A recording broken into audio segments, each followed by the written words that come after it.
Hey everyone! Welcome back to the channel. Today, I'm going to show you how to create dashboards in Airtable step by step so you can visualize data, track performance, and make smarter decisions in 2026. Start by opening your Airtable base where your data is stored. Make sure your tables are properly structured with clear fields like status, owner, due date, revenue, or priority. Clean data is the foundation of a powerful dashboard. Once your tables are ready, click on the Interfaces option at the top. This is where you'll build your dashboard. Create a new interface and choose a layout that fits your needs, such as a summary dashboard or record review layout. Add elements like charts, metric cards, record lists, and filters.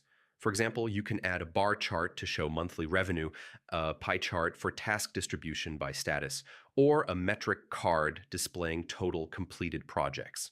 Use filters and grouped views to display only the most relevant information, such as this month's sales or high priority tasks.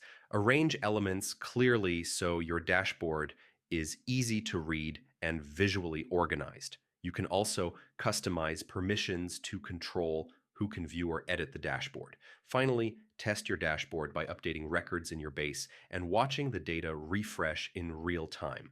A well-designed Airtable dashboard gives you clarity, saves time, and keeps your team aligned.